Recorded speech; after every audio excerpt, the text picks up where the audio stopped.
One late afternoon, the entire town of Blackridge Pass lined up to watch as men walked past and shook their heads at Amelia Hartwell, not because she wasn't brave enough, not because she wasn't smart enough, just because she wasn't small enough. The woman left behind, rejected by an entire community right before everyone's eyes, would be the only one to save them all from destruction. But tonight, she didn't know that.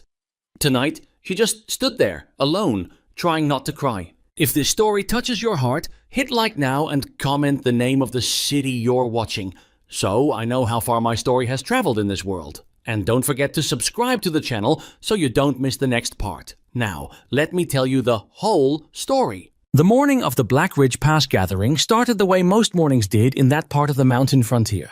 Cold, grey and indifferent to whatever human business was about to unfold beneath it.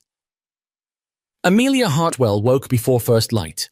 She lay still for a moment in the narrow bunk of the boarding house on Millard Street, listening to the wind work its way through the gaps in the plank walls. The candle on the small table beside her had burned down to a nub overnight, and the room smelled of tallow and old wool. She pulled the blanket tighter and stared at the ceiling and tried to remember why she had agreed to come. She knew why, of course. She just didn't like admitting it. 3 months ago, a letter from her cousin Ruth had arrived at the dress shop in Hargrove where Amelia worked. Ruth had described Blackridge Pass with the kind of breathless enthusiasm that people reserved for places they had never actually lived in. A real frontier settlement, she had written, men with land and prospects, women who aren't afraid of hard work. You'd fit right in, Amelia. Come for the spring gathering. Everyone comes. It changes lives. Amelia had read that letter 4 times, which she later understood was 4 times too many. By the 4th reading, she had started to believe it. She was 28 years old. She was large, not merely heavy, but broad through the shoulders and thick through the arms and hips in a way that people in Hargrove had spent years finding words for, none of them kind. She had a wide, plain face that didn't photograph well, and brown hair that never quite did what she intended, and hands that were better suited to kneading bread dough or hauling water than to anything that might be called delicate. She was not beautiful by any standard the frontier recognized, or any standard anywhere else she had ever been, and she had long since stopped pretending otherwise. But she was not stupid. She could read and write and cipher better than most men she had met. She knew how to keep accounts, how to read weather, how to stretch a supply of dried goods through a hard month when you couldn't get to market. She knew how to work, and she knew how to think. And she had always believed, or told herself she believed, that those things ought to count for something.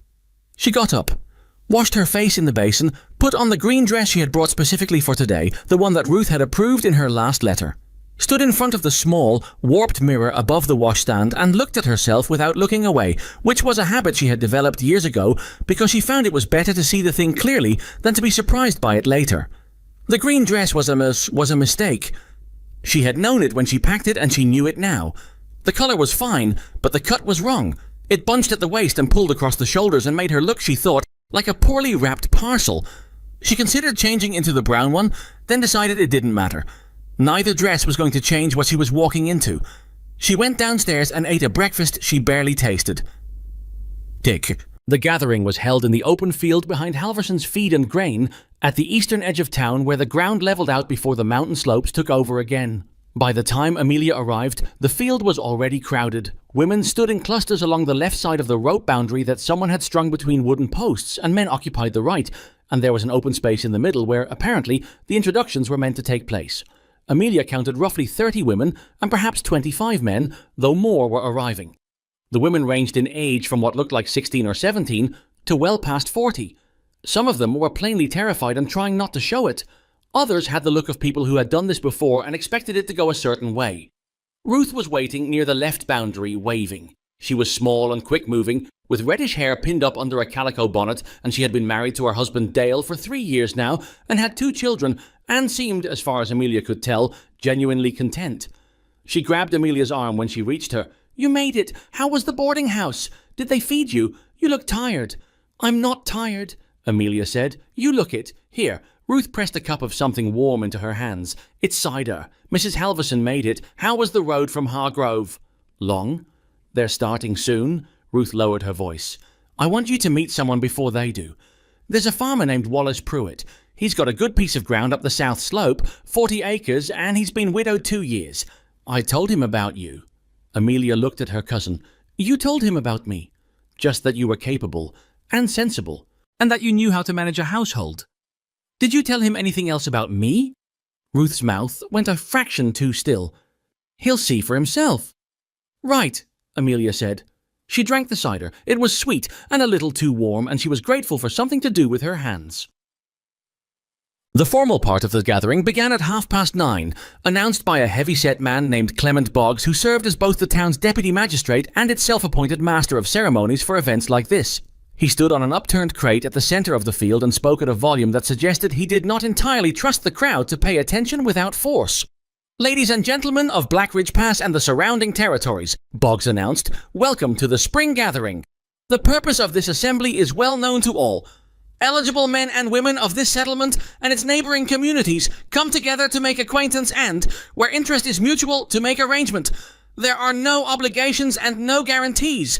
We ask only for courtesy and honest dealing. He said a few more things that Amelia didn't fully hear because Ruth was whispering something in her ear about Wallace Pruitt's acreage and the condition of his roof, and then the formal introductions began. The structure was simple and, Amelia quickly realized, designed in a way that made humiliation almost architectural. The women stood along their side of the rope. The men crossed into the middle space one at a time. Each man walked the line of women at whatever pace suited him, stopping where he chose, speaking if he chose, and then either indicating interest by touching his hat or moving on. At the end, any woman who had received a hat touch could step forward and indicate whether she was willing to proceed to further conversation. The whole thing was supposed to take the better part of the day. Within the first hour, Amelia understood that she was not going to receive a hat touch. It wasn't that the men were especially cruel, not most of them. They simply looked at her the way people looked at something that didn't fit into the category they were sorting for, and then their eyes moved on. A few of them were more direct about it. A younger man named Holt, who couldn't have been more than 22 and had the self-assurance that came from being good-looking in a place with limited competition, walked past her twice, once going and once coming back, and the second time he made a small sound under his breath that the two men standing nearby clearly heard because they both smiled. Ruth had drifted away sometime during the second hour to find her husband, who had come to watch. Amelia stood where she was and did not move and did not look at the ground, because looking at the ground was something she had decided a long time ago she would not do in situations like this. It cost her something to keep her chin level, but she kept it. Wallace Pruitt came through at midday. He was older than she'd expected, close to 50, with a red-veined face and the walk of a man whose knees had started giving him trouble. He slowed when he reached her, which she hadn't expected, and for a moment she thought Ruth had been right and he was actually going to stop. He studied her with the frank, assessing look of a man evaluating livestock at auction. Then he moved on. She heard him tell the man beside him, "Too big. She'd eat me out of house and home before winter." The man beside him laughed. It wasn't a loud laugh. She wished it had been, because a loud laugh would have been something she could be angry about. This was just a quiet, easy laugh. The kind that meant the joke had confirmed something both of them already believed. By mid-afternoon, every man had completed his circuit. Amelia had received no hat touches. Neither had two other women, a widow in her mid-40s and a young girl with a visible scar on one side of her face who had been crying quietly for the past hour. Clement Boggs was gathering the paired couples toward the far end of the field for further introductions, and the crowd of observers, because there was always an audience for these things in Blackridge Pass apparently, had begun to disperse, though not entirely. Not yet, because some of them sensed, with the particular instinct that people have for impending spectacle, that the afternoon wasn't quite finished. It started with a woman named Vera Hollis. Vera Hollis was the wife of the man who owned the largest dry goods operation in Blackridge Pass, and she had the social standing and the surplus of free time that this position provided. She was attractive in a sharp, angular way and had never, as far as Amelia could tell in their brief acquaintance, failed to notice when someone else was worse off than her. "Such a shame," Vera said, loudly enough to carry, addressing the cluster of women near her, but not really addressing them, because her eyes were on Amelia. "All the way from Hargrove, and nothing to show for it. Though I suppose some of us knew it was a long journey for a predictable result." The women with Vera didn't laugh. A couple of them looked uncomfortable, but nobody said anything, which was, Amelia had found, usually how it went. "Vera," someone said. A mild protest. "I'm not being unkind," Vera said, which was what people said when they were being exactly that. "I'm being practical. The frontier is a hard place. Men here need partners who can work, and there are practical considerations. A woman has to be realistic about what she can offer." Amelia turned and looked at her directly. What she can offer, Amelia said. Vera blinked. She had not expected to be addressed directly. That's right. And what do you think I can offer, Mrs. Hollis, since you've given it such careful thought? Vera's chin came up a fraction. I think you might offer a good deal more than you've shown here today if you were somewhere else, somewhere better suited to your circumstances. My circumstances, Amelia said, are that I came 3 days on a rough road to stand in a field and be looked at like a piece of stock that didn't make the cut. And I'm still standing here. I'd say that's something. Vera opened her mouth. She didn't get to use it, because that was when the crowd along the boundary went quiet in a way that was different from the earlier quiet. Not bored or restless, but actually still, the way animals go still when something larger than them enters their territory, and Amelia turned to see what they were looking at. He was at the far edge of the field, where the pasture grass gave way to the tree line, and he had not come through the gate the way everyone else had. He had simply appeared at the edge, the way a person appears when they don't think about entrances because they've never particularly needed to. He was enormous. Not soft enormous the way some large men were, but built the way the mountains behind him were built, functional and indifferent, and clearly not assembled for anyone's approval.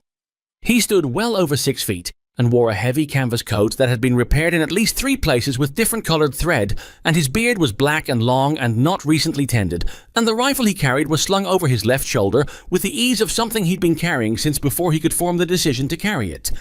He scanned the field.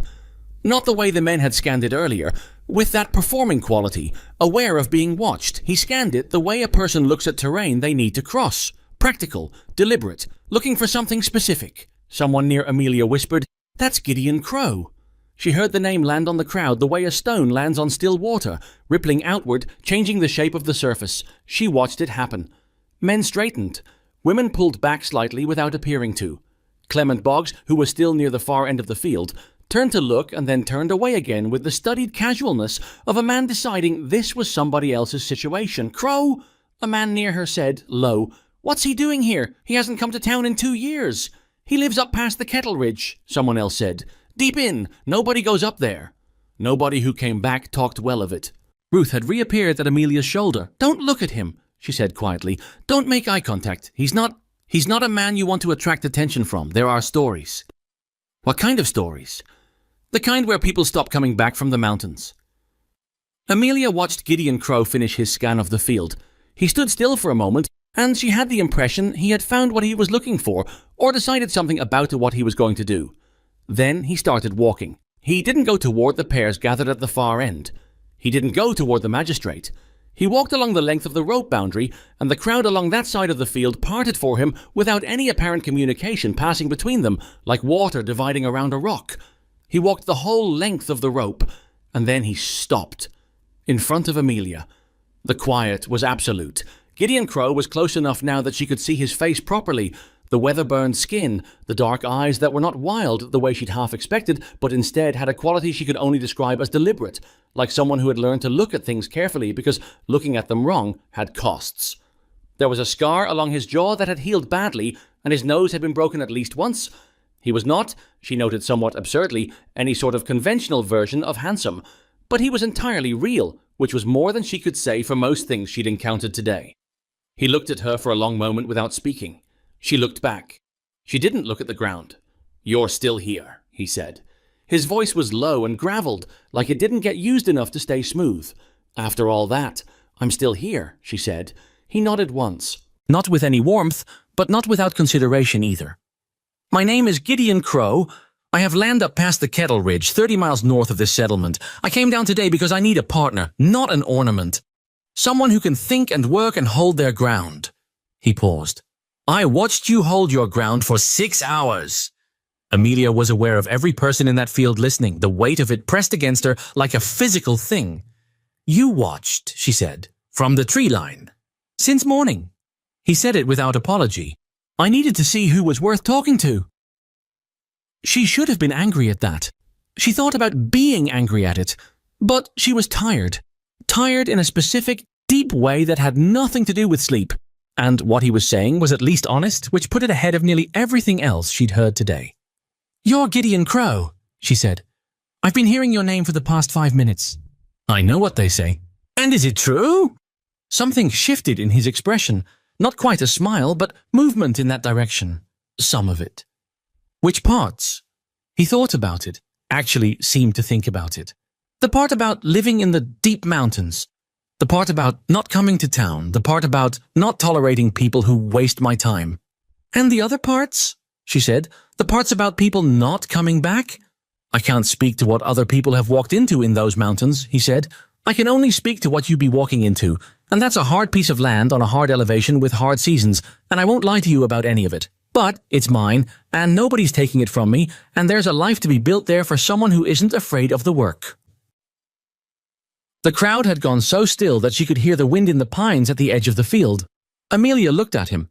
She looked at the crowd. She looked at Vera Hollis, who was watching with her mouth slightly open. She looked at Wallace Pruitt, who had turned away.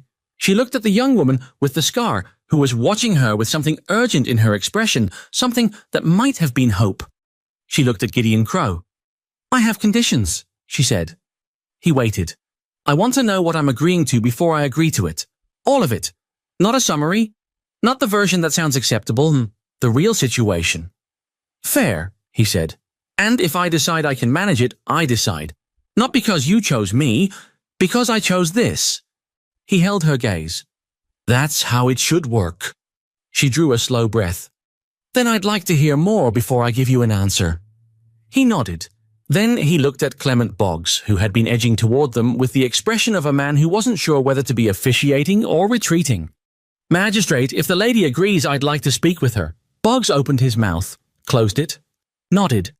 Amelia turned back to the mountain man standing in front of her in his mended coat, and for the first time in that long and grinding day, she felt something she had not expected to feel.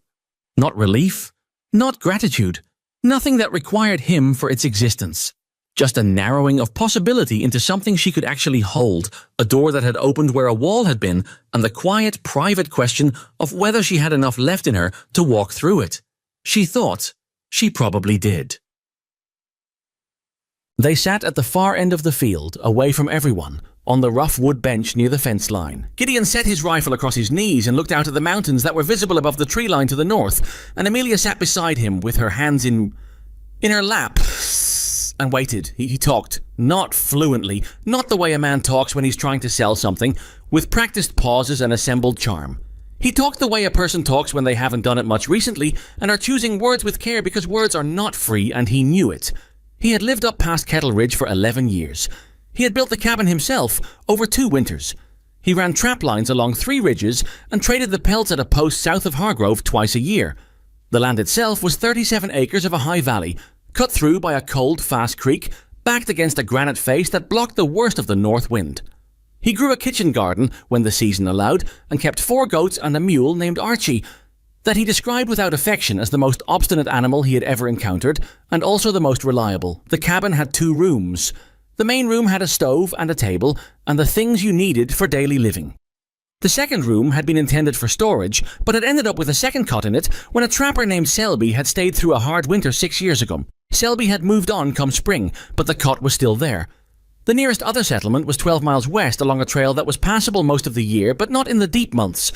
The nearest doctor was in Black Ridge Pass, which was 30 miles and a hard day and a half of travel. There are things I don't know how to do, he said. Don't. Cooking, that amounts to more than what I've been doing. Preserving.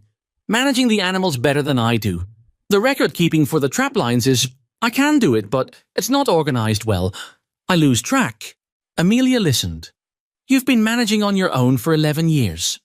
Barely managing, he said. It cost him something to say it, she could tell. Not much, but something. I'm good at some things. The mountains, the weather, reading terrain, the actual trapping. The rest of it. He paused. I've been letting the rest of it go, and it's starting to show. How old are you? 36. She nodded. And why today? Why the gathering? He was quiet for a moment, long enough that she thought he might not answer. Then, there's a situation developing with the land. I don't have the details resolved yet, but there are people who want what's up in that valley. I can fight that myself, or I can try to. But... He stopped. Started again. I'm better at fighting things directly than at working around them, and working around them might be what this needs. She looked at him. You're not just looking for someone to help with the goats. No, he said. She sat with that. A crow landed on the fence post 20 yards away and regarded them without an apparent judgment. "Tell me about the people who want your land." He looked at her sideways as if surprised by the question, or by the order of it, that she had put that first ahead of the personal questions. "They're out of a company based east of the territory," he said slowly, "called the Crestfield Syndicate. They've been buying up land and water rights through the valley systems for 2 years. Some of it voluntary, some of it not. There's a creek on my land that feeds 3 other properties downslope. If they get my land, they control the water for a quarter of the Northern Territory, and they've been getting close." "Have they approached you?" "Once. A man named Harge, well-dressed, very polite." His voice had a flatness to it when he said polite that told her what he thought of that particular quality. "He had papers, claimed there was a prior survey that showed my land grant was irregular. It wasn't. I've seen the original documents, but that kind of thing," he set his jaw, "that kind of claim is hard to fight when you're one man and they have lawyers and the territory surveyor in their pocket." Amelia was quiet for a moment. "I can read survey documents," she said. He turned to look at her. "I worked in a county recorder's office for a year when I was 22, before the dress shop. I learned how those documents are structured, the language, the reference points, what the irregularities look like. I'm not a lawyer, but I know what I'm looking at." He studied her face with that careful, deliberate quality that seemed to be simply how he looked at things he was deciding about. "Why did you leave?" "The recorder's office." She met his eyes. "Because the county recorder decided he didn't want a woman doing that work and replaced me with his nephew who could barely write his own name." She let that sit for a moment. "I went back to the dress shop, but I kept reading. I like knowing how things work. Legal documents, land claims. The way people try to make what isn't fair look like it is." Something in his expression changed, not dramatically. He didn't seem like a man who did things dramatically. But something settled, like a decision that had been in progress for a while, arrived at its conclusion. "I have the original land grant documents at the cabin," he said, "and the survey records. I'd want to see them." "I know." He was quiet for a beat. I don't know how to make this easier to say than it is. I'm not easy to live with. I'm not used to other people. I have habits that aren't going to change much. I don't talk a lot. I spend long days out on the lines and come back tired, and I don't have a lot left over at the end of them." "I don't need a lot of leftover," she said. "And I'm not offering this because I feel sorry for you. I want that clear." "I know that. I watched you all day because I was looking for someone specific, and you were the only one here who was that." She looked out at the mountains. The light was starting to change, the particular quality of late afternoon mountain light that turned the high snowfields a pale, bruised gold. "I'm going to ask you one more thing," she said. "All right.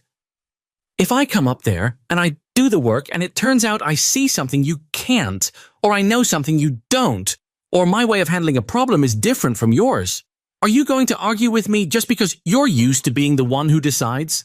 He thought about it. Actually thought about it, which she appreciated more than any quick reassurance would have been. "Probably sometimes," he said. "I'm not going to pretend otherwise."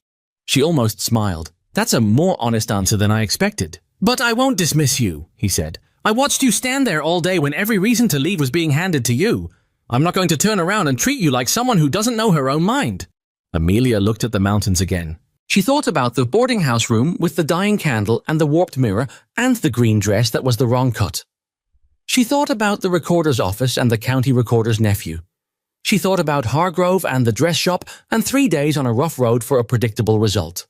She thought about the creek he had described, the one that fed 3 properties downslope, and the man named Harge with his very polite face and his irregular claim papers. She thought about what she knew and what she could do and what she had been waiting for something to let her use. "All right," she said. He looked at her. "All right," she said again. "Show me those land documents." They formalized it with Clement Boggs just before sunset. It was a short process, shorter than it would have been for most, because Gideon Crow had no interest in ceremony and Amelia had no one present to want it on her behalf. Ruth stood witness, holding Amelia's hands for a moment before the formalities and searching her face with an expression that was something between worry and wonder. "Are you sure?"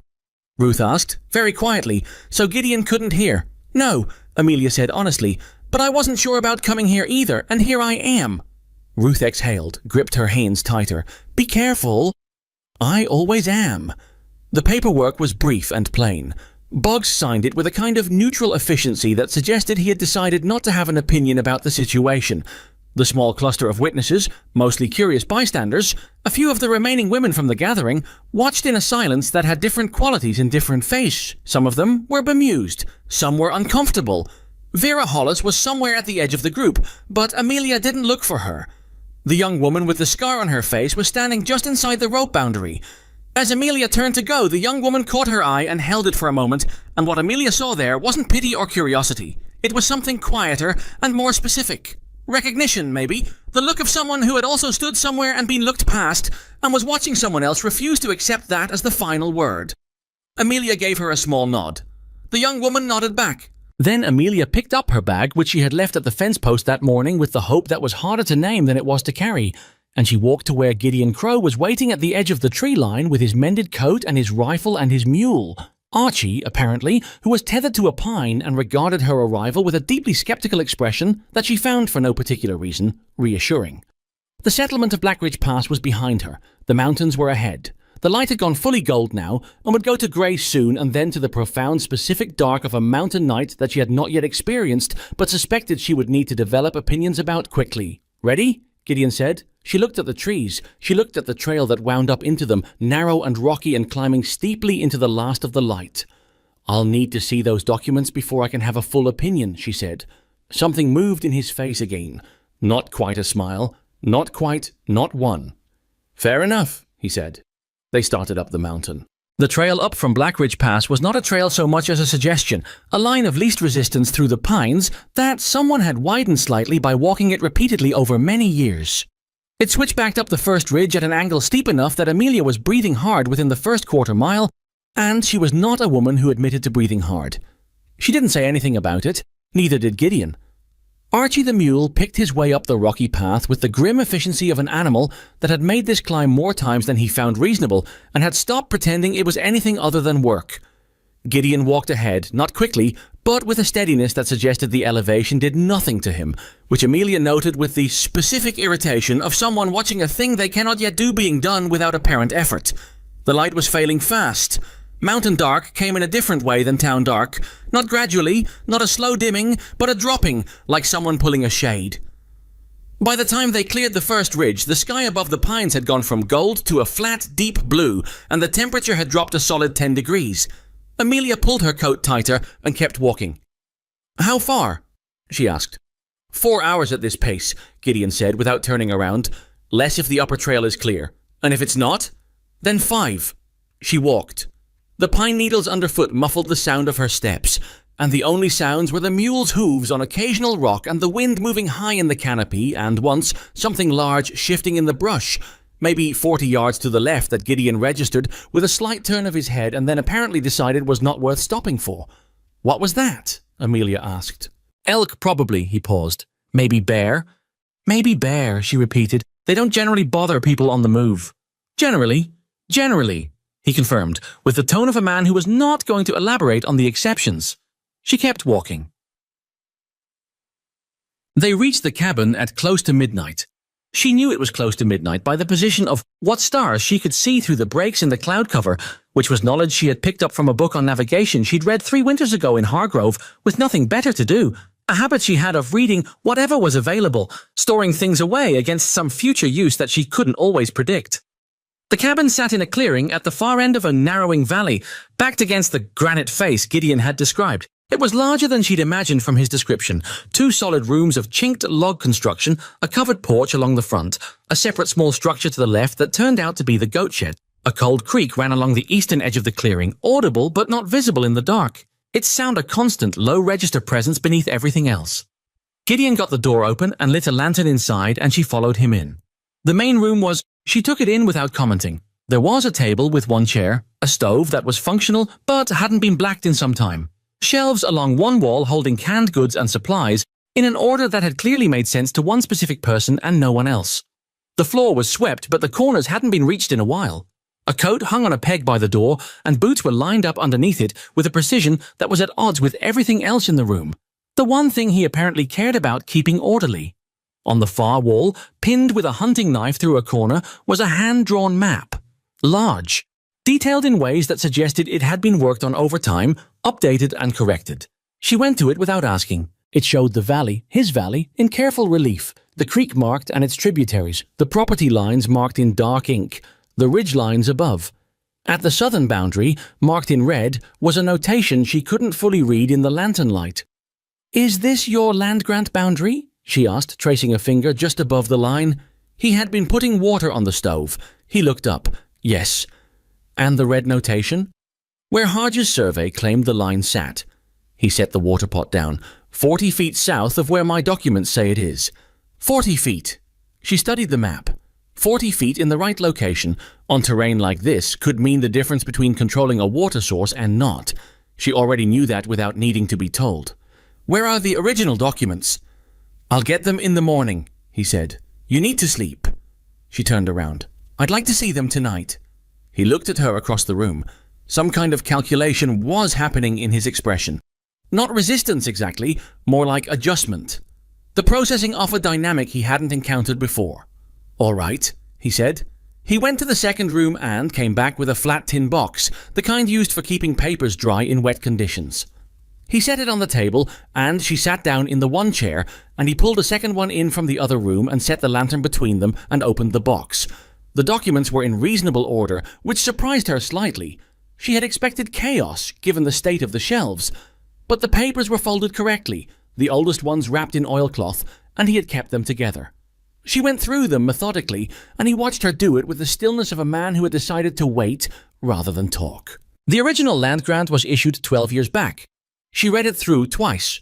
The language was standard territorial grant language, and the reference points were specific.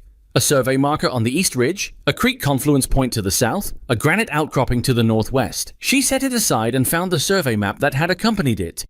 "Do you have the copy of Hodge's competing survey?" she asked. He left one. "Thought it would intimidate me into settling." "Did it?" "No." "Good." She held out her hand. He went to the shelves, reached behind a row of canned goods, and produced a folded document that he handed to her without comment. She unfolded it. Read it. Read it again. "This reference point," she said, putting her finger on the document. "Creek confluence at the south marker. What does that confluence look like physically?" "Two creeks come together. The main one and a smaller one that comes off the east slope. In high water, the smaller one runs strong. In dry months, it's barely moving." "And when Hodge's surveyor came, was it a dry month?"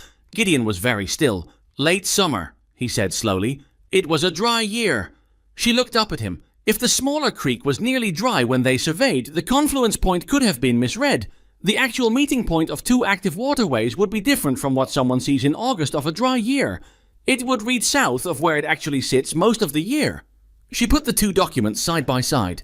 Their survey isn't fraudulent on its face. It may just be wrong in a way that's very convenient for them, which is almost harder to fight than an outright forgery, but not impossible. Gideon leaned forward, his forearms on the table, and looked at the documents. Up close, in the lantern light, she could see the scar along his jaw more clearly, a long healed-over line that ran from below his ear to his chin, the kind of scar that had required stitches and probably hadn't gotten them. "If that argument holds," he said, "what do we need to prove it? A second survey, done by someone not in Hodge's pocket, done in high water, and done with witnesses who'll stand behind it." She paused. "And we'd need to know what the Territorial Land Office has on record, because if Hodge has already filed his version there, that's what has legal standing until someone challenges it." "The Land Office is in Millhaven," he said. 6 days east. I know where it is." He looked at her. The lantern made the shadows in the room move slightly as the flame adjusted. "You know a lot of things," he said. Not with suspicion, more like he was saying it to verify that what he was seeing was actually what was there. "I read," she said. "And I pay attention. Most people stop paying attention when they think a situation is already decided." She began refolding the documents with care.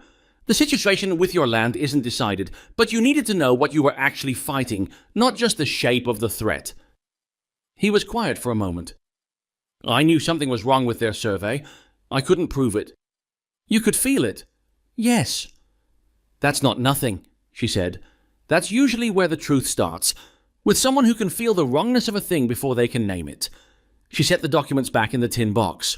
We'll need to be methodical about this. I want to go back through everything again in the morning, with better light. He nodded. He was watching her with that same careful attention he'd had in the field, though something about it was different now. Not assessment exactly. Something else. The look of a person recalibrating.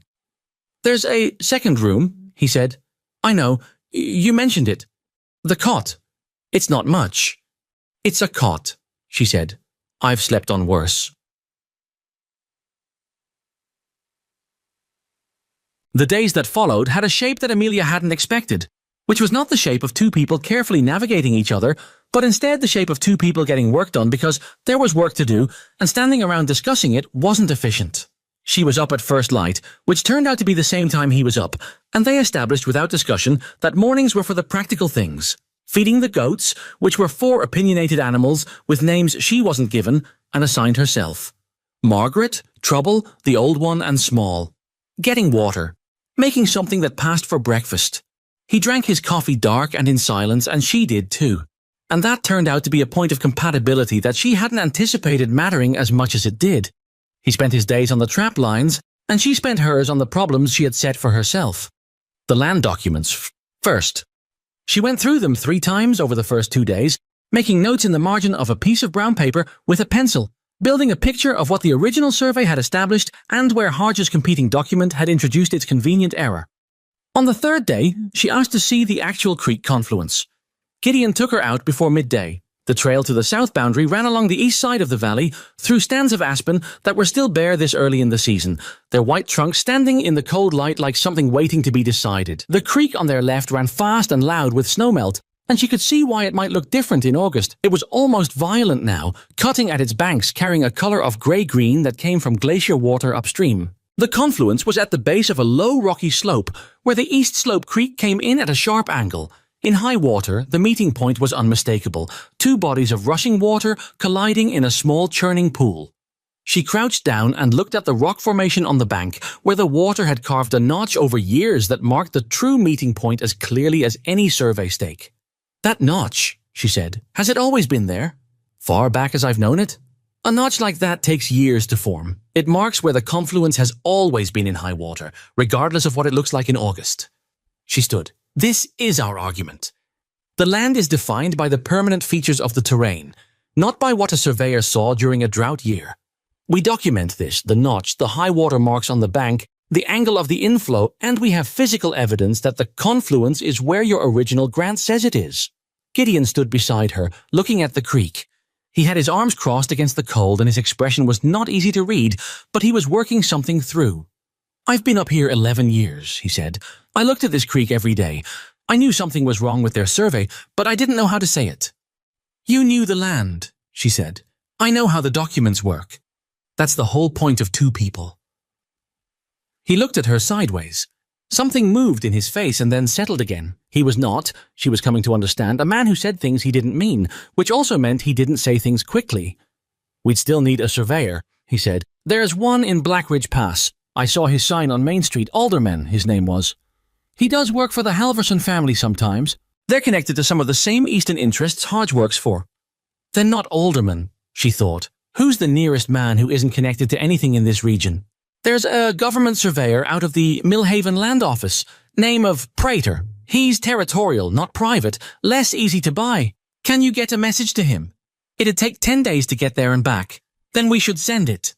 He uncrossed his arms, looked at the creek again.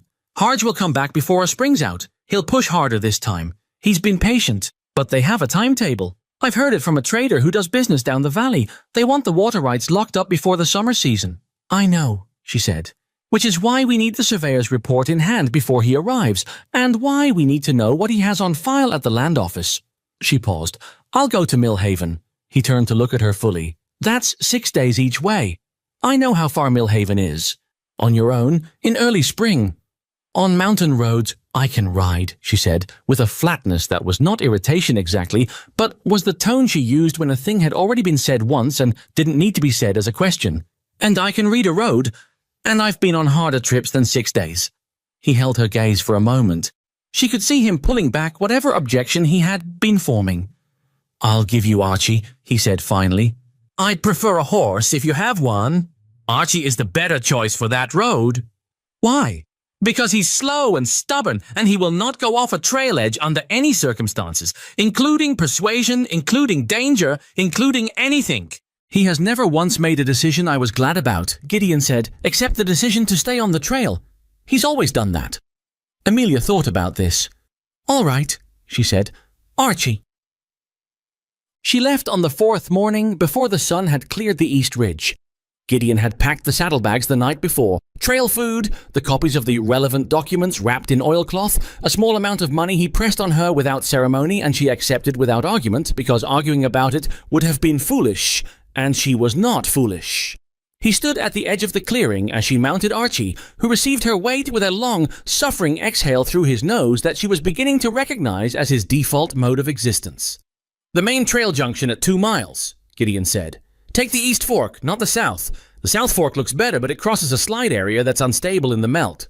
East fork, she confirmed. And there's a trading post at the base of the Kettle Ridge crossing. Man named Dawes, he's honest. If anything goes wrong with the road, he'll know the current condition. I'll find him. He was quiet a moment. He had one hand resting on Archie's neck, which was not a gesture of sentiment. She already knew him well enough to know that, but she suspected it was something in that direction. The valley, he said. It looks different in the morning, when the light comes off the granite. He stopped. I wanted you to see it before you left. We didn't quite make it up early enough. She looked at him.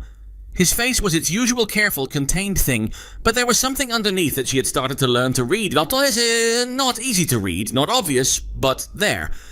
I'll see it when I get back, she said. He nodded once, stepped back. She turned Archie east and started down the trail, and the sound of the creek fell behind her, and the pines closed in on both sides. And above her, the sky was the cold, clear blue of an early mountain morning, the kind of sky that promised nothing but itself, and somehow, on a morning like this, felt like enough. She had 6 days of road ahead of her, a case to build, and a land office to navigate, and the knowledge that the man she had left behind was watching the trail until she was out of sight, not because he was uncertain about her, but because that was the kind of man he was, and she was beginning to understand that was not a small thing. Archie walked. She let him set the pace. He was slow and deliberate and absolutely unwilling to hurry, and by the 2nd mile she had made her peace with it. There was a lot she had made her peace with in the past 4 days. There was more ahead that she hadn't figured out yet. That was fine. That was, she thought, actually fine. Archie brought her back on the 11th day. She had planned for 12, so she came in a day ahead of what she'd told Gideon, which meant he wasn't watching the trail when she cleared the last switch back into the valley. She saw him at the far end of the clearing, splitting wood beside the goat shed, his back to her, the axe coming down in that same steady, unhurried rhythm that seemed to be simply how he moved through most things. She watched him for a moment without announcing herself, not to be quiet about it, just because she was tired, and the valley looked the way he had said it would look in the morning light. The granite face catching the early sun and throwing it back in long, pale sheets across the clearing, and she wanted a second to be still before everything started again. Archie announced her. He made a sound, something between a groan and a bray, that brought Gideon around with his hand already moving toward the rifle leaning against the shed wall before he registered what he was looking at. He lowered his hand. He didn't say anything for a moment. You're early, he said. The road south of Kettle Ridge is better than Dawes led on. She swung down from the saddle, and her legs reminded her, with considerable emphasis, that 11 days on a mule was 11 days on a mule. She held onto the saddle for a second, until they sorted themselves out. I have what we need. Most of it. He came across the clearing, took Archie's lead without being asked, and looked at her face with that careful reading quality that she'd stopped finding unsettling sometime around day 3 of the trip and started finding simply reliable. He was checking her over the way a person checks something they value after it's been somewhere they couldn't watch it. You look like you didn't sleep much, he said. I slept fine. You look like you didn't. I slept adequately, she said. I had things to think about. Bring Archie in and I'll tell you what I found. They sat at the table with the lantern between them and the tin box open, and Amelia's notes spread across the surface, and she laid it out methodically, the way she had organized it in her head during the long hours on the trail when she'd had nothing to do but think. The land office in Millhaven had been instructive in ways she hadn't fully anticipated. She had gone in expecting to find Hodge's competing survey filed and waiting. And it was there all right, filed 3 months ago, in good order, with 2 witness signatures and the stamp of a territorial notary.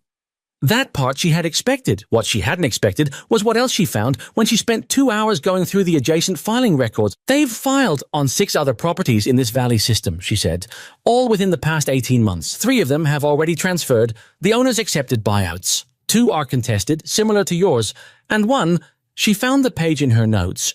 1 was filed as abandoned, which I don't believe, because the filing record shows the original owner was a man named Cord Whitfield, and the transfer date is the same month that a man named Cord Whitfield turned up dead on the South Trail, ruled as an accident.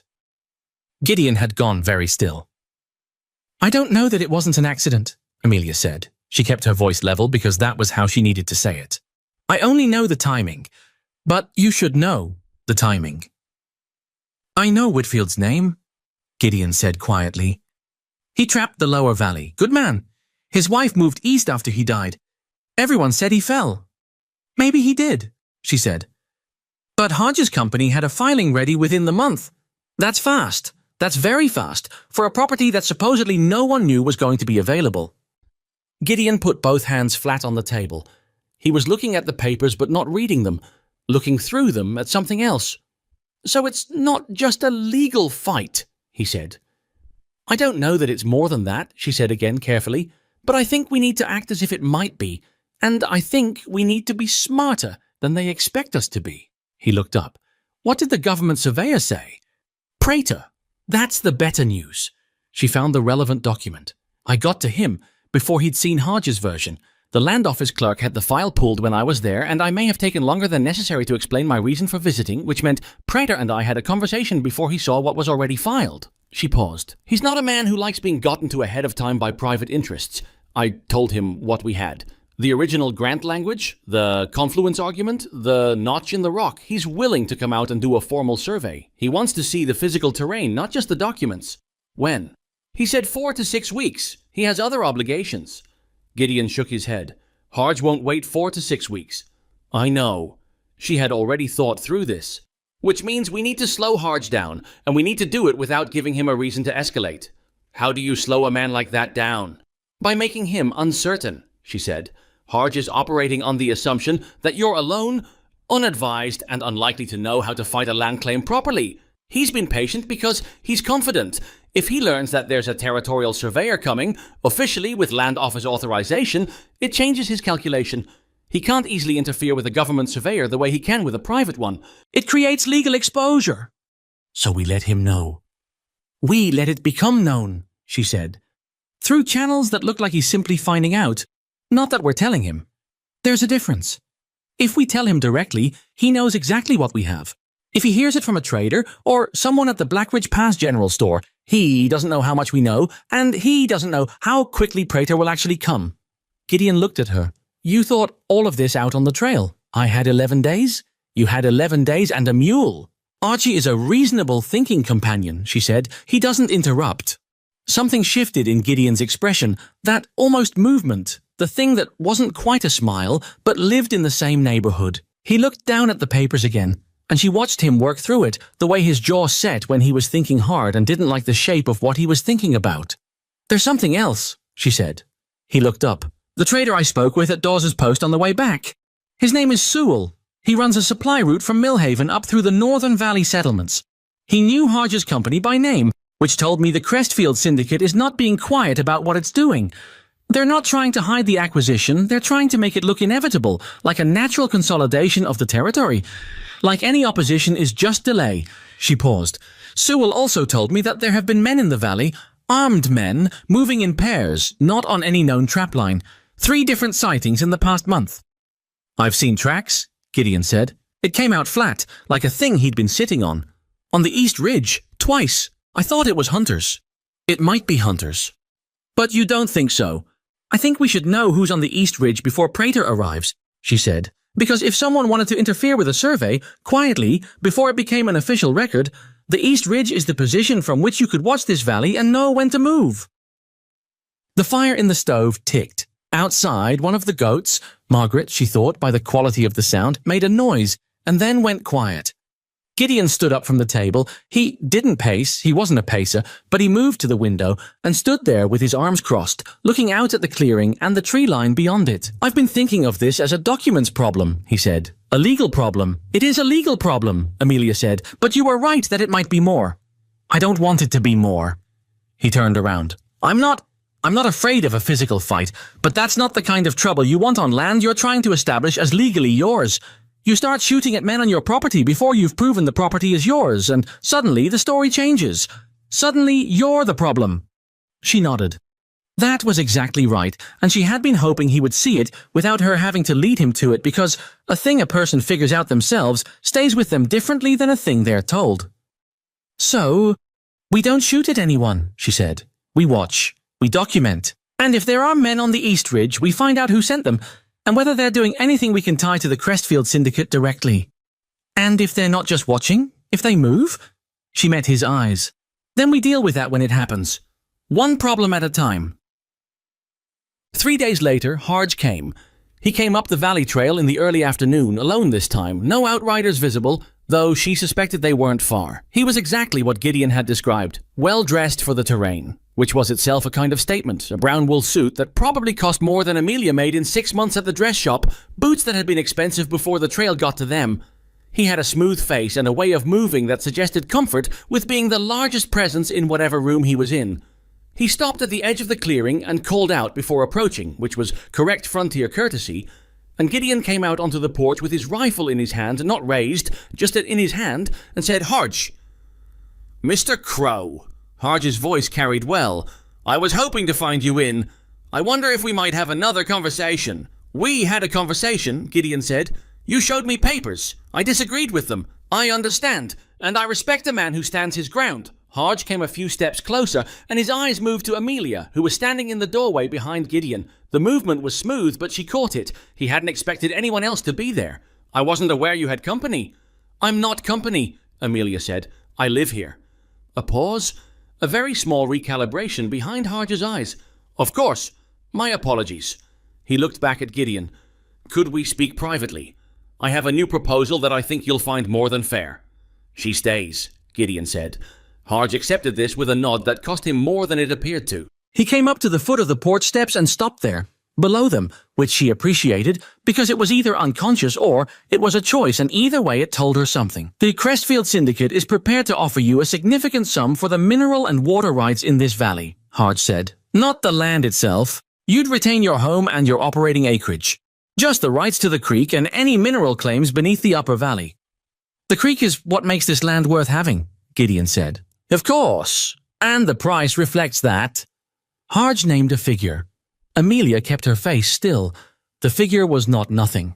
For a man who had been living alone in these mountains on trapline income, it was a significant sum. She could feel Gideon processing it beside her.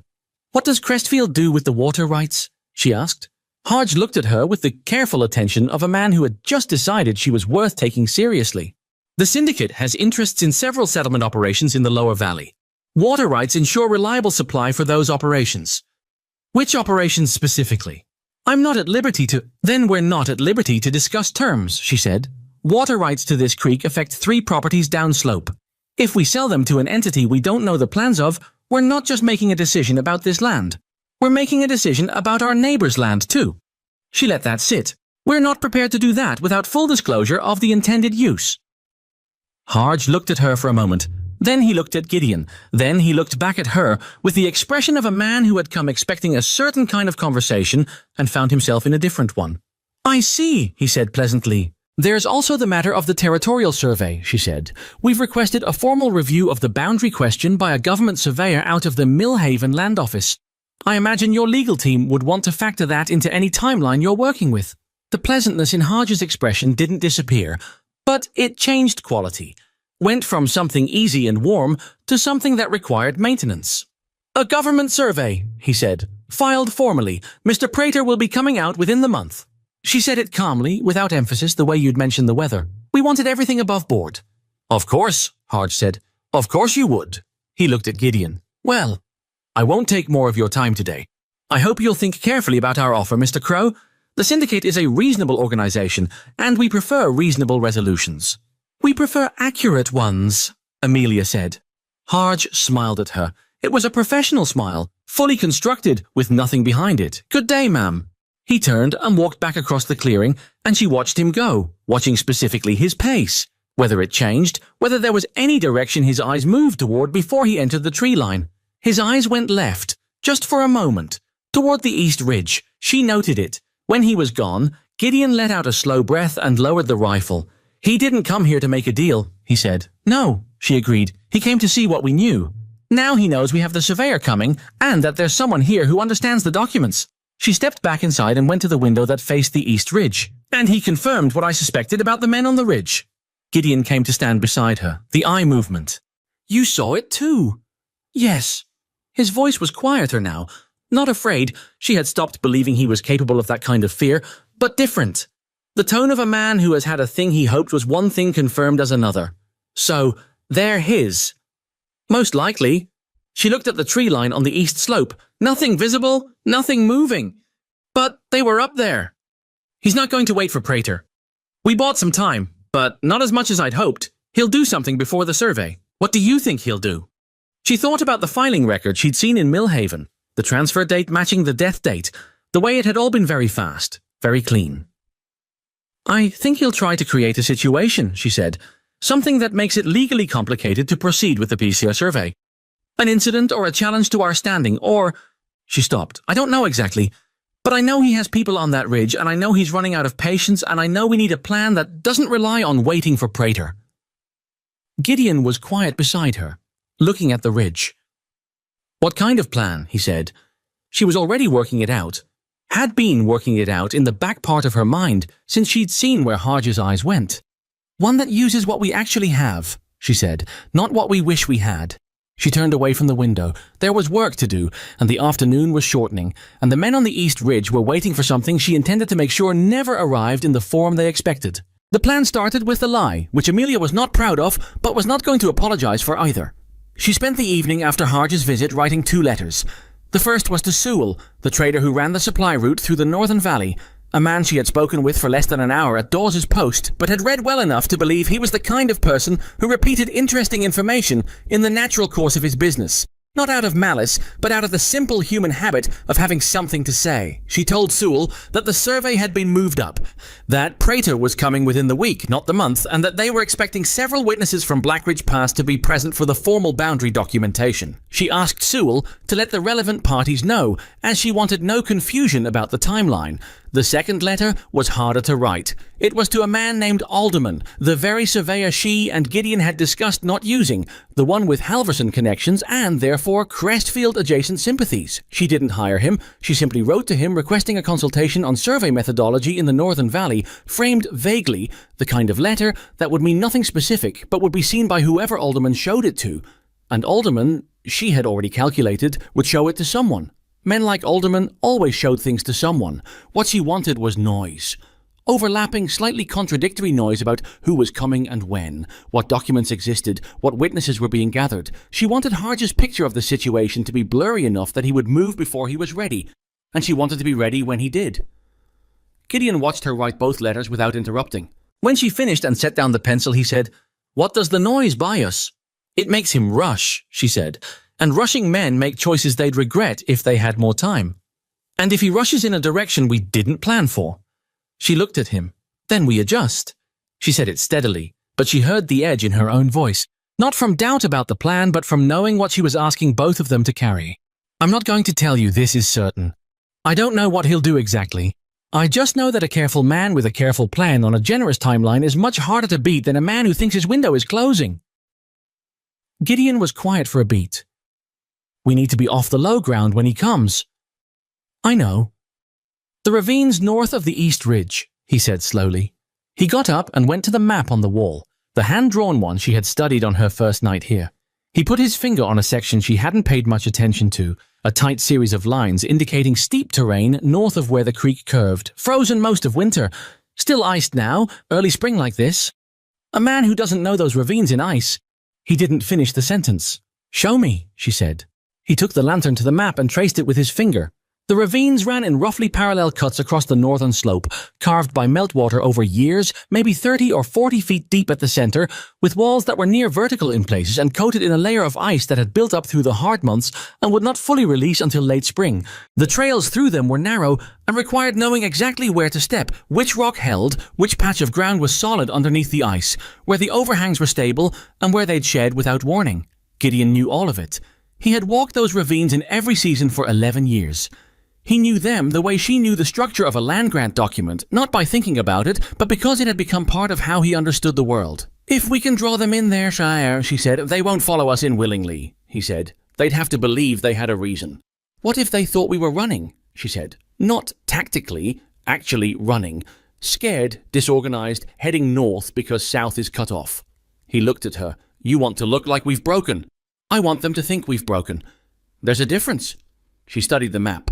"We give them something to chase, something that looks like panic, and then the terrain does what we can't do alone." He was quiet for a moment, long enough that she thought he was going to argue, but he was looking at the map with the expression of a man seeing something reconfigure itself into a new shape. "There's a place where the central ravine splits," he said, pointing.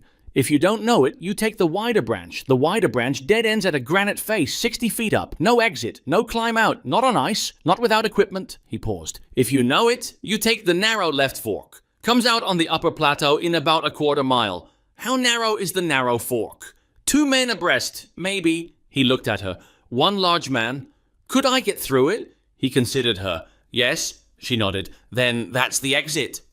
The first snow came 4 days later, and it came wrong. Not the gentle dusting of an early spring flurry, but a real storm. The kind that dropped out of the north without adequate warning and put 2 feet on the ground in under 18 hours. The temperature fell fast. The creek, which had been running loud with melt, slowed and began to crust at the edges. Gideon said it was unusual for this late in the season, but not unheard of. Amelia said it was also useful. The ice in the ravines would be harder now, more treacherous for someone who didn't know them. She told him this, and he agreed without enthusiasm because useful and dangerous were the same thing when the terrain didn't care which side you were on. They had been taking turns watching the East Ridge. Gideon had rigged a simple alert system. A length of cord strung between trees along the lower approach, attached to a tin hung inside the window that would rattle if the cord was disturbed. Low-tech, obvious to anyone who looked for it, but effective at close range in the dark. He'd set 3 of them at different approaches. On the second night of the storm, the first tin rattled. Amelia was awake when it happened. She'd been sleeping lightly for days, one ear always open, and she was out of the cot and into her coat before Gideon had crossed from the main room. She met him at the door. He had the rifle. She had the document case, which she'd kept packed and ready since the night of Harge's visit. "How many?" she asked. "Can't tell yet." He was listening. "At least 2. Maybe more. Are they coming to the cabin?" "They're on the north approach. If they were coming straight for the cabin, they'd be on the east line." He was quiet. "They're cutting around, trying to flank." She understood what flanking meant in this context. They weren't coming to negotiate. They weren't coming to deliver papers. "Then we go," she said. "Now?" "In this snow. In the dark. Now," she said, "while they're still setting up. If we wait until they're in position, we lose the moment." He looked at her for a fraction of a second. Then he moved, grabbed the pack he had pre-staged by the door, the one with the supplies for exactly this, and was out the back in under 20 seconds with Amelia right behind him. The cold hit like something physical. The snow had stopped falling, but it lay thick and silent, and the cloud cover made the dark absolute in the tree line. No stars, nothing. Gideon moved through it without hesitation. She stayed close, stepping where he stepped, because in snow this deep on ground she still didn't know as well as she needed to. That was the only sensible way. Behind them, maybe 3 minutes after they cleared the tree line on the north side, she heard the cabin door hit the wall. Hard, the way a door hits when someone kicks it. She kept moving. Gideon set the pace through the lower pines, fast enough to matter, slow enough not to fall, and she matched it without complaint, though her lungs were burning by the time they hit the first real elevation gain. The snow was mid-calf in the open and less in the trees, but the ground beneath it was uneven, and twice she went down on one knee and came up without stopping. He didn't look back to check on her. She had told him not to the night before, when they'd been going through what each of them would do. "Keep moving," she'd said. "I'll keep up, or I'll tell you." He had accepted it. That was one of the things about him she had come to rely on. He took her at her word. They heard pursuit about 15 minutes in. Not voices, these men were professional enough not to talk, but movement. The sound of bodies through snow-covered brush is particular and hard to suppress entirely, and Gideon slowed just enough to angle his head back without stopping. 3, he said quietly, maybe 4. They're faster than I'd like, she said. They know where we're headed. She looked at him. How? Because the north slope is the only direction we could have gone from the cabin that doesn't loop back to the trail. His face was unreadable in the dark, but his voice was level. They've scouted. They know the terrain. Not the way I know it, but enough. That changed the calculation. Not fatally. The ravine still gave them the advantage, but it meant she couldn't count on the flanking group getting lost in the dark before they reached the ravine entrance. They'd need to be inside before anyone had a clear line on them. How far? She said. 10 minutes. Go faster. He went faster. So did she. The ravine entrance was a cut in the slope that was nearly invisible for more than 20 yards out. The walls came together close enough that it looked from a distance like a shadow in the rock face. Not an opening. Gideon knew it by a particular spruce tree that grew at a 45-degree angle at the left edge, its roots gripping the rock wall, its trunk arching out over the snow. He found it in the dark by feel as much as sight, put his hand on the trunk as they passed it, and led them in. Inside, the cold was different, still and hard and amplified by the walls, the ice on the rock catching what little ambient light existed and throwing it back as a pale, diffuse glow. Their breath came in visible plumes. Amelia's coat was good, but not good enough for standing still in this, and she made a note to herself that if she was going to live in these mountains, she was going to need better outerwear, which was a very practical thought to be having while being pursued through a frozen ravine by hired men in the dark, and she was obscurely grateful to her own mind for providing it. Gideon moved through the ravine with the confidence of someone who was not thinking about where his feet were going because that information lived below conscious thought. He stepped right without pausing where she would have stepped left, and she realized the ground that looked solid on the left was undercut, the ice bridging a drop she couldn't see. She watched his feet and copied them. Behind them, she heard the pursuers enter the ravine. A voice, low, directed at someone, then another voice confirming something. The ravine split at a point she hadn't seen clearly on the map. The junction was sharper than she'd imagined, the right fork opening wide and well lit by the pale ice glow, immediately inviting. The left fork was narrow and dark and looked like a wall until you were almost on top of it. Gideon stopped. He turned to her. His expression said this was the moment. She nodded once. He moved to the center of the ravine in a position where he could be heard clearly, and he said, in a voice pitched to carry but not shout, the voice of a man making a fast decision under pressure. Right. We go right. It comes out on the upper trail. It didn't. She knew it didn't. He knew it didn't. She was already moving into the left fork when he said it, pressing sideways between the ice walls, the stone cold through her coat moving as quietly as she could. He was right behind her, within seconds. The left fork was worse than she'd expected. Not dangerously narrow, but close. She had to turn her body at one point to get her shoulders through, and the ice on the walls was in contact with her coat on both sides, and the ground underfoot was a series of frozen ridges she had to feel out one step at a time. Gideon, behind her, was having more trouble. She heard his breath come harder as he navigated the tightest section, but they got through. The narrow fork opened onto a shelf of rock maybe 20 yards wide, and beyond it the upper plateau, and above that a sky that had cleared while they were in the ravine. Sudden and absolute. The stars very bright, and the snow on the plateau catching their light and reflecting it back so that the world was abruptly, unexpectedly luminous. She stopped and turned. They stood there on the rock shelf and listened. From inside the ravine, muffled by the walls and the distance, she heard it, the sounds of men in the wrong place. Voices now, not bothering with quiet. Someone's voice louder than the others with an edge in it. The quality of confusion that turns into argument when men are cold and tired and the exit they expected isn't there. And then a sound that was not a voice. A low, deep crack from the rock face at the end of the right fork, followed by a longer, grinding release. Not a collapse, not a catastrophe, but the overhang above the dead-end wall, letting go a section of ice and frozen snow that had been sitting unstable all winter, dropping it into the ravine with enough force and noise to be, in the dark, utterly convincing as something much worse. The shouting that followed was immediate. Then the sound of men moving fast in the wrong direction, back toward the entrance, not waiting to find out what had come loose. Gideon was looking at the ravine entrance below them. He had known the overhang was unstable. He'd mentioned it once in passing when she'd asked him to go through every feature of the terrain in detail. She had stored it away. She hadn't told him she was counting on it because she hadn't been sure she could count on it, and she hadn't wanted to build a plan on a maybe. But the cold snap had loaded the overhang heavier than it had been in weeks. and the vibration of men moving through the ravine below it had done the rest. She hadn't planned it, she had hoped for it. There was a difference, but not a comfortable one. "They'll regroup," Gideon said. His voice was steady, but she could hear the effort behind it. "I know." She was already thinking about what came next. Are they Harge's men directly or contracted? What does it matter? Because if they're contracted, they have a limit. There's a point where the job costs more than it pays, and men who aren't true believers reach that point faster. She looked at him. "We need to get to Blackridge Pass before daylight, not to hide, to be seen.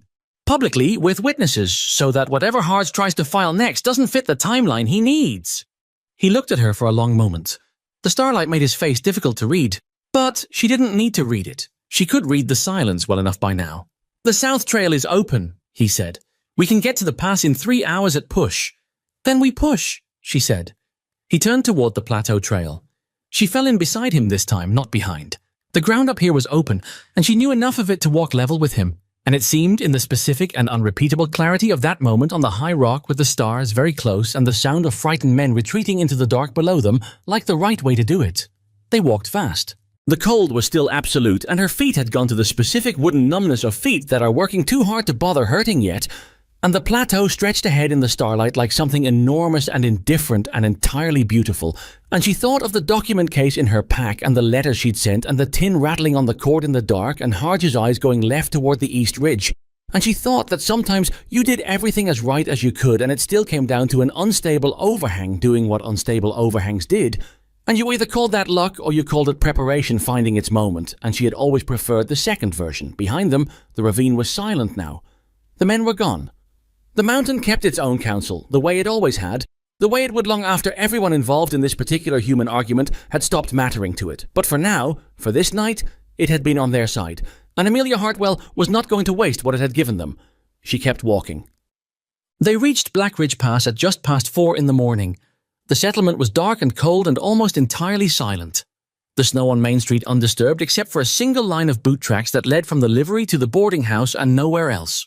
Amelia's feet had progressed from wooden numbness to a specific, bone-deep ache that she recognized as the kind that would be with her for days.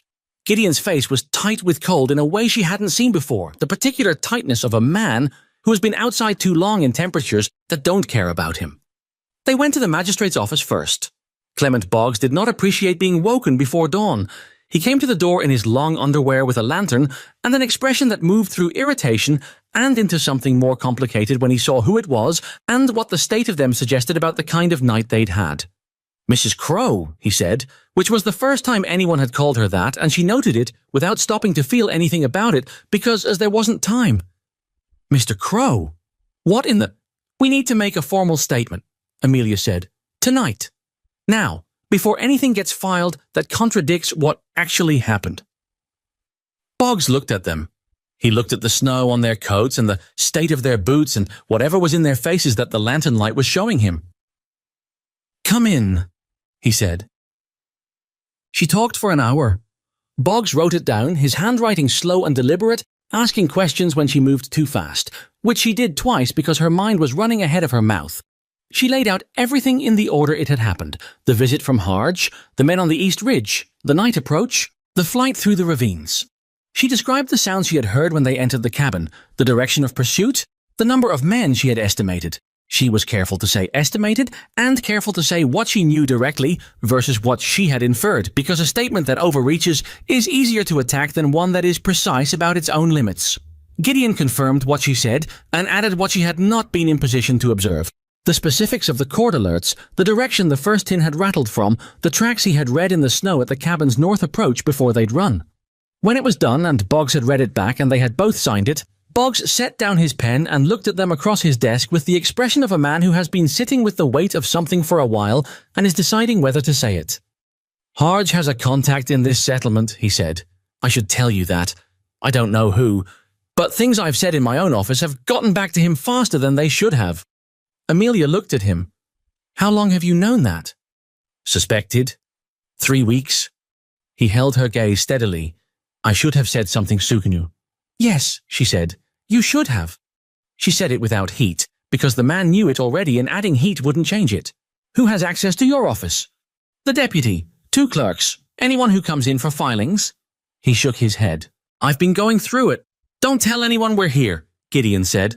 It was the first thing he'd said in 20 minutes, and he said it without any particular inflection, which was somehow more effective than anger would have been. Not until we're done. Boggs nodded. He looked like a man who was relieved to have something clear to do. There's a room in the back. You both need to sleep before anything else. Amelia started to say that she was fine. 4 hours, Gideon said to her quietly. You're no use to anyone without 4 hours. She looked at him. He was right. She hated that he was right, but she was too tired to maintain the position. 4 hours, she said. She slept 3.5 and woke with her mind already moving. The problem was simple in structure and complicated in execution. Harge would know by now that his men had failed, that Amelia and Gideon had gotten out of the valley and were not available to be quietly dealt with before the legal situation resolved. He would also know, or strongly suspect, that they had come to Blackridge Pass. What he didn't know was exactly what they had documented and who had seen it. That uncertainty was still the sharpest tool she had. She borrowed paper from Boggs and wrote 3 more letters before Gideon woke. The first was to Prater at the Millhaven Land Office, no longer a request for a future survey, but a formal complaint of interference with a territorial land review, citing the armed approach to the property as obstruction of an ongoing legal process. The language mattered here. She chose it carefully, pulling from the territorial statutes she had read at the land office on her Millhaven trip, the specific sections that made what had happened not just a property dispute but a criminal matter under territorial jurisdiction. The second letter was to the territorial sheriff's office, with a copy of the signed statement from Boggs and a specific request for investigation of the Crestfield Syndicate's activities in the Northern Valley, including the circumstances of Cord Whitfield's death. The third letter was to a newspaper in Millhaven she had seen at Dawes's Post, a small paper, not influential in any grand sense, but read by the kind of people who made decisions about territorial development, investors and land speculators and the merchants who supplied them. She wrote it not as a legal complaint, but as a letter from a resident of the Northern Valley, describing the pattern of acquisition and pressure that the Crestfield Syndicate had been applying to the small landholders of the region. She named no crime she could not support. She stated only what was documented. She signed it with her full name. That last one cost her something. Signing her name to a public letter that accused a powerful Eastern company of misconduct was not a thing without consequence. She sat with the pen over the paper for a moment and thought about what it meant. Not whether to do it, she had already decided that, but what it meant that this was the world. That, bearing witness in your own name to what you had seen, was an act that required something from you, that required you to be willing to be seen in return. She signed it. Gideon found her at the desk when he came through from the back room. He looked at the 3 letters.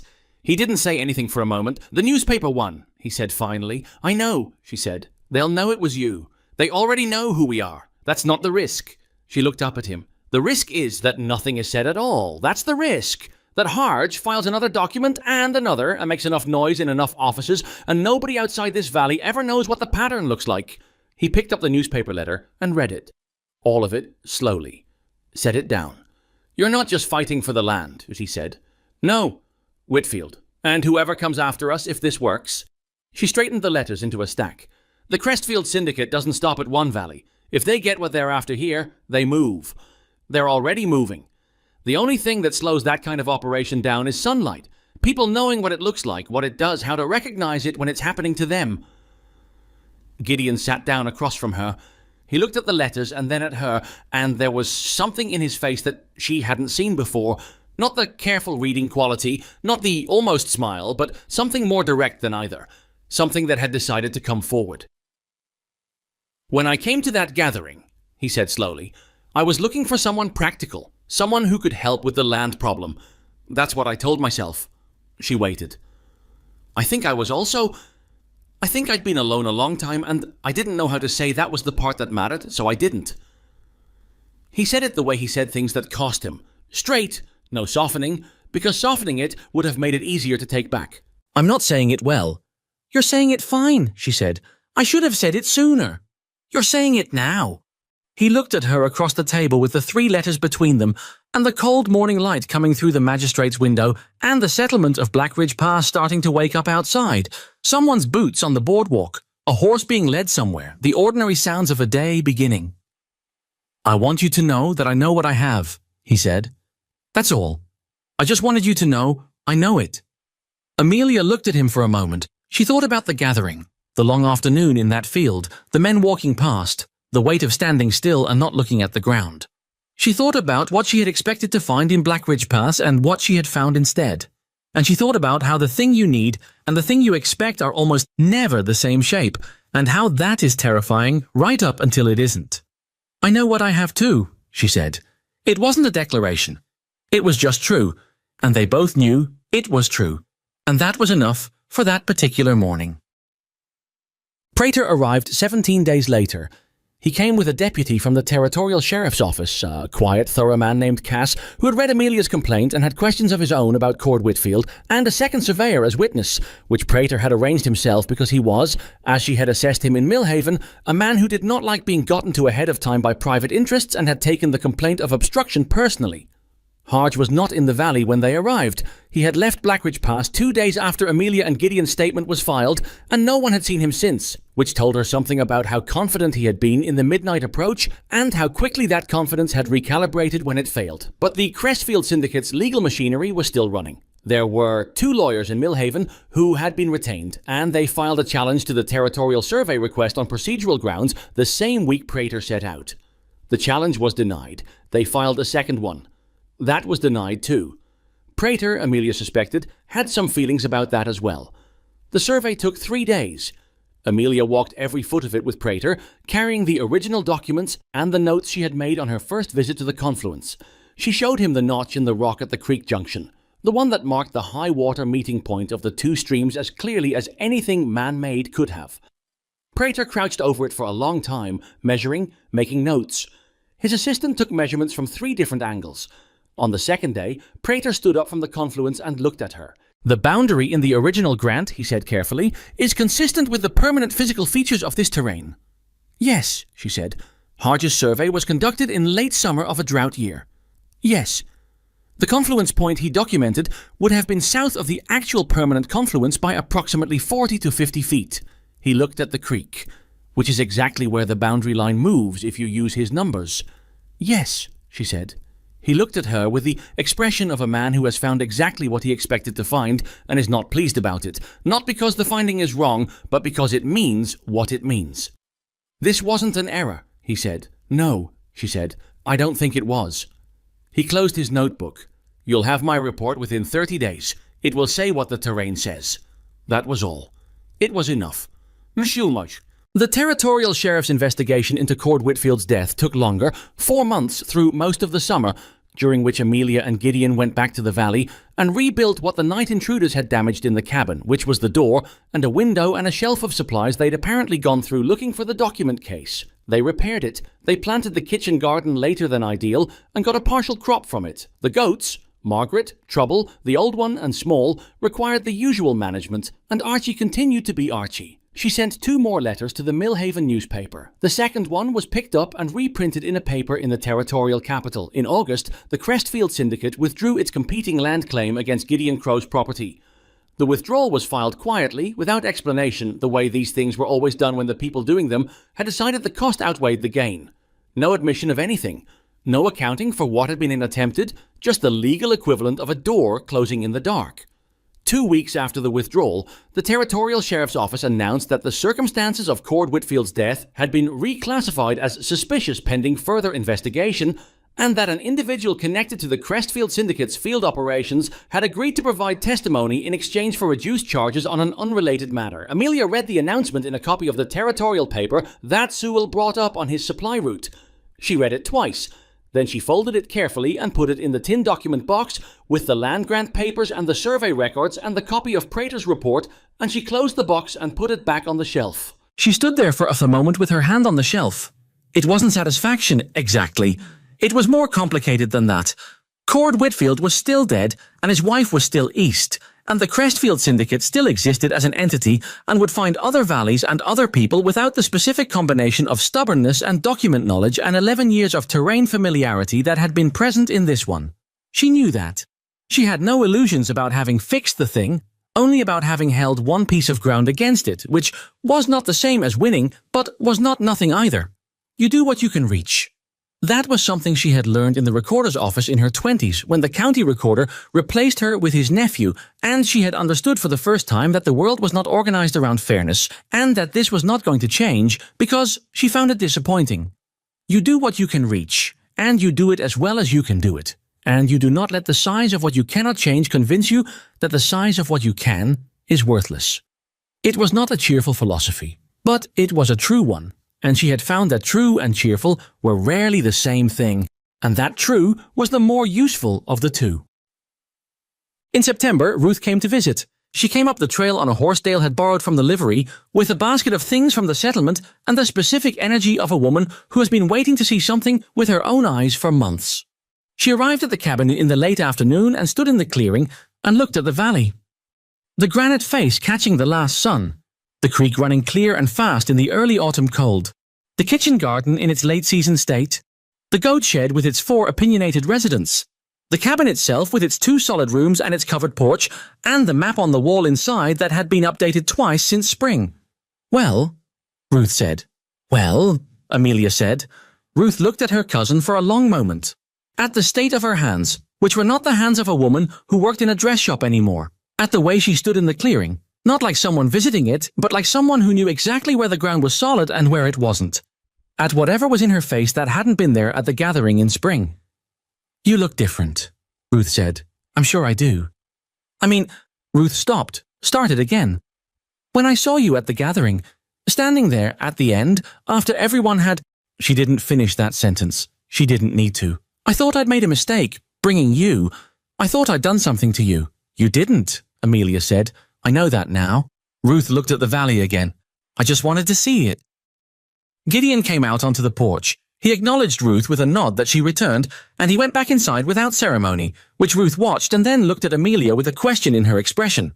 "That's just how he is," Amelia said. "Does it bother you?" She thought about it honestly. "Sometimes. Less than it used to." She paused. "He's learning. So am I." Ruth smiled at that. It was a real smile, the kind that comes from relief. "Dale wants to know if Gideon would come down to the settlement sometime. There's a property boundary dispute in the East Quarter that the Halverson family has been pushing, and Dale thinks Gideon's name in a room would help." Amelia looked at her. "Gideon's name?" "You know what I mean." "I do know what you mean," she said. "And I'll tell you what I'd tell anyone who came up here looking for help with a legal land question. Gideon knows the terrain, and I know the documents, and Jacob and you need both. So if Dale wants help with the Halverson situation, he should come up here and talk to both of us. Not just one." Ruth looked at her for a moment, then she laughed, a real one, surprised out of her. "All right," she said. "I'll tell him." The first snow of true winter came in October, earlier than Gideon expected and heavier. It came in the night, and Amelia woke to the changed quality of silence that snow creates, that particular muffled stillness that means the world has been rearranged while you weren't watching. She lay still in the second room, which had accumulated small changes over the months: a second chair, a shelf she'd built herself with moderate success, a stack of books Sewell had brought up on his autumn run, and she listened to the creek, quieter now under its new skin of ice at the edges, and to Gideon's breathing from the main room, which was the sound of a man who had stopped sleeping like someone waiting for something to go wrong. There were things still unresolved. There would always be things unresolved. The investigation into Whitfield, the syndicate's other valleys. The question of what Hodge was doing now that this particular door had closed. The world didn't stop being what it was because one piece of it had been held. But the land was theirs. The survey said so, the land office record said so, and 3 properties downslope had their water because the creek ran where it had always run, and now the documents reflected that. And those families knew whose name was on the complaint that had made it possible. She got up before the light and put water on the stove and stood at the window that faced the granite face, and the valley was white and still and utterly itself. Indifferent to the human business it had hosted, the claims and counterclaims and midnight flights and frozen ravines and letters to newspapers, and a woman standing in a field in a green dress that was the wrong cut, refusing to look at the ground. She thought about that woman sometimes. Not with pity. She had promised herself a long time ago she would not do that, but with a kind of clear-eyed regard. The way you look at a version of yourself that made it to where you are now through means that were harder than they should have been. That woman had not been wrong about what she was worth. She had simply been in a place that couldn't see it, and she had gotten out of that place, and the getting out had not been graceful or certain, or anything like the version of the story you'd tell if you wanted it to sound easy. It had not been easy. It had been possible. Those were different things, and she had learned not to confuse them. Gideon came in from outside. He'd been to the goat shed already, which was a thing he did before full light, and he stopped when he saw her at the window, and he didn't say anything for a moment. "The creek's starting to freeze at the south bend," he said. "How thick?" "Not yet. Week or two." She nodded. "The documents from the Whitfield case," she said. "When the sheriff's office sends the next round, I want to go through them with you. Both of us." "All right," he said. He came and stood beside her at the window, not close enough to be a statement about it. Just beside her, looking at the same valley, the same snow, the same granite face going pale in the first suggestion of morning. That was the thing about building something with another person that nobody told you beforehand. It didn't look the way you expected it to look.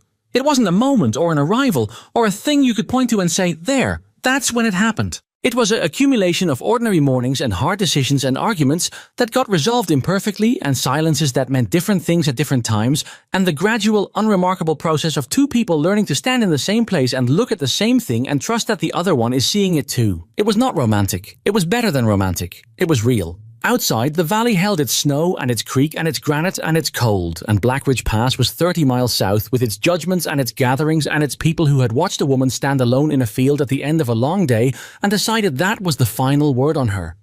It had not been the final word. She had known that then, standing in the field and in the wrong dress, and she knew it now, standing at a window in a cabin she had helped repair with her own hands, in a valley she had helped defend with her own mind, beside a man who was difficult and real and learning, the same as she was. That was enough. That was, she thought, the snow settling into the new quiet of a winter morning, the fire beginning to take in the stove, the goats audible in a small complaining way from across the clearing. That was more than enough. It was everything she had actually come for, even before she knew what it was.